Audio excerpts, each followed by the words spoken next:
Ini keren nih di sini. Memang hak ya, hak itu termasuk huruf yang berat. Di khot apapun, hak ini masuk yang berat. Di sini yang perlu dimainkan lagi di sini yaitu pemakaian hak awal, dimana dia kalau ketemu huruf setelahnya mendatar, misalnya ar-rahim, lurus dulu, naik dikit, situ, ya. Nah, ini ada datar dulu di awalnya. Datar.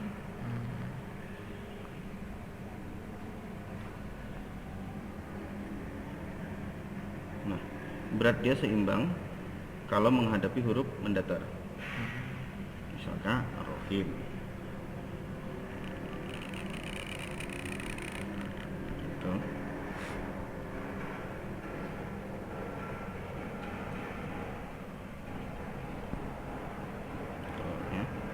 Ini yang pertama. Yang kedua, hak menghadap huruf turun. Contohnya ar-Rahman atau hak yang ketemu langsung huruf turun. Sama bentuknya. Hanya tarikannya lebih turun.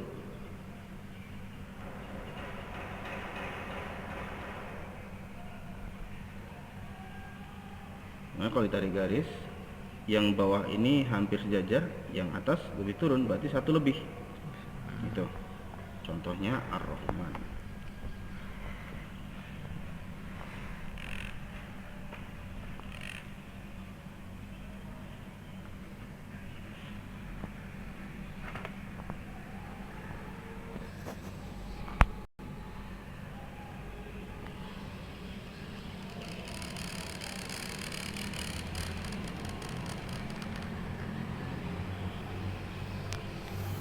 Tuh. Kemudian yang ketiga, ini hak yang menghadapi huruf naik.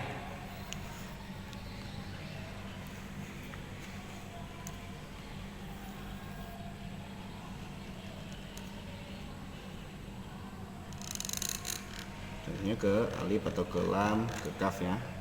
Hak ini justru dekat ke atas. Jadi yang ini satu, yang ini setengah. Gitu.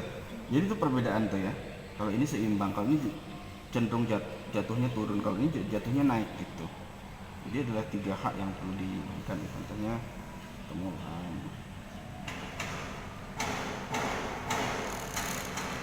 Nah itu yang pertama. Yang kedua, dia punya ciri gini. Dengan panjangnya ini rata-rata 4 titik semuanya. 4 titik. Semua nih sama. Nah ini pecahnya ini ada di tengah-tengah kurang lebih. Pun sama nih, kurang lebih di tengah-tengah. Gitu. Hak. Nah tarik panjang, dia cuma sedikit lebih panjang dari ini. Nah ada satu lagi, tapi jenisnya masih sama dengan ini. Bedanya hanya haknya, tarikannya lebih panjang sedikit.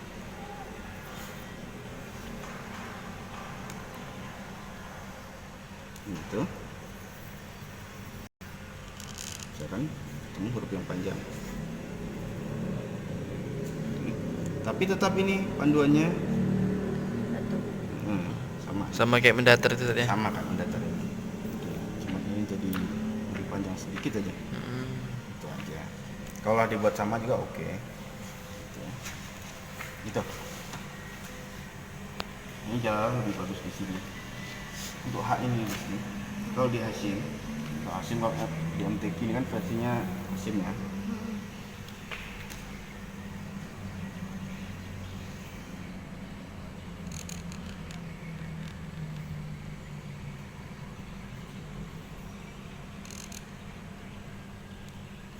Nah tarikan ini tuh datar dulu, datar.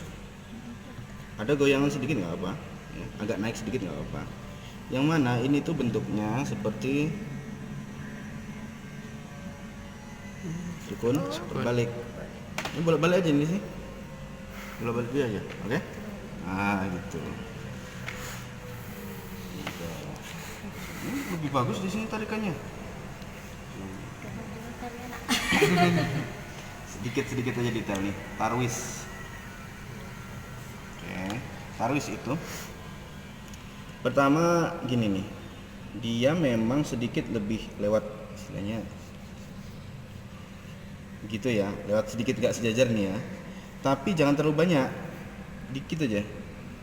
Banyak ke depannya, gitu. Daripada ke belakang dikit aja. Itu dia. Terus leher-leher roknya ini sedikit lagi.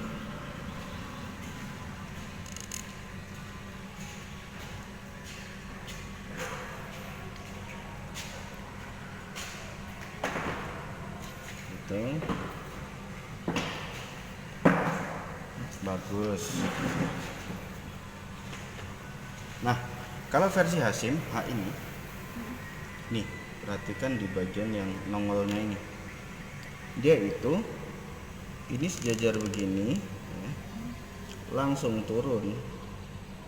Jadi tidak dibuat gini, baru begini enggak. Ini kan kayak ada kesan turunnya.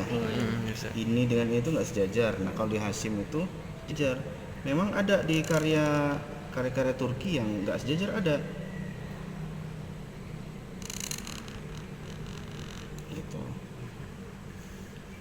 Boleh kasih apa nih? Cantolannya boleh. Manis. Biar cemol ya. Comel. Comel. Banyak. Hati-hati. Oke, memang terlalu kecil nih, Isi. Besarkan sedikit. Iya. Ini besarkan sedikit.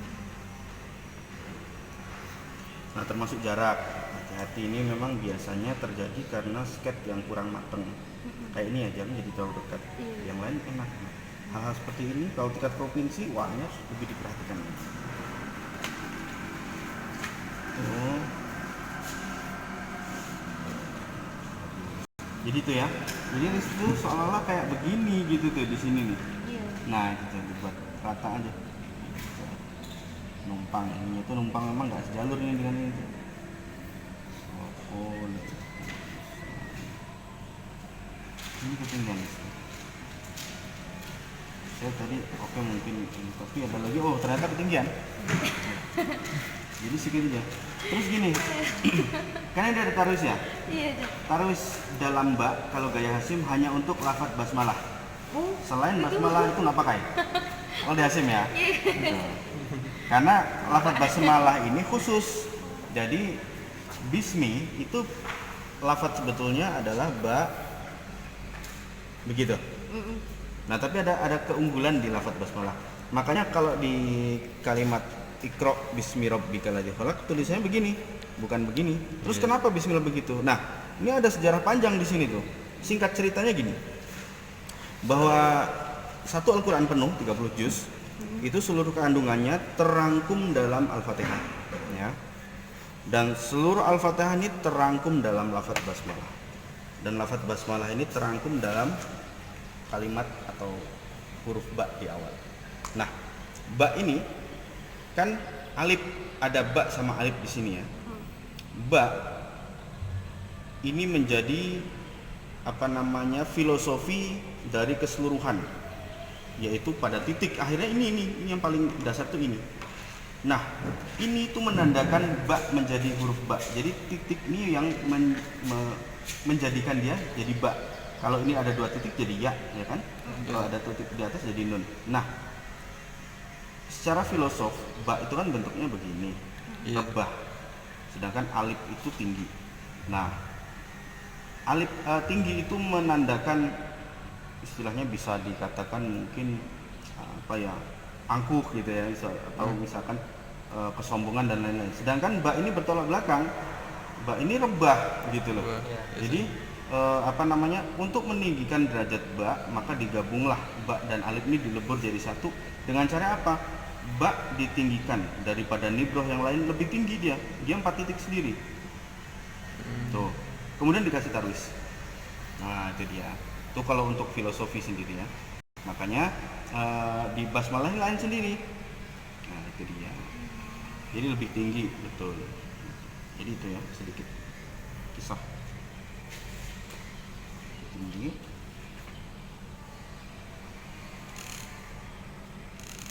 Tuh. Jadi selisihnya cuma setengah titik aja. Gitu ya. Tapi itu tadi mengenai filosof sendiri ya. Tapi kalau dari ilmu khot ini saya sebetulnya nggak sampai semakna sedalam itu ya.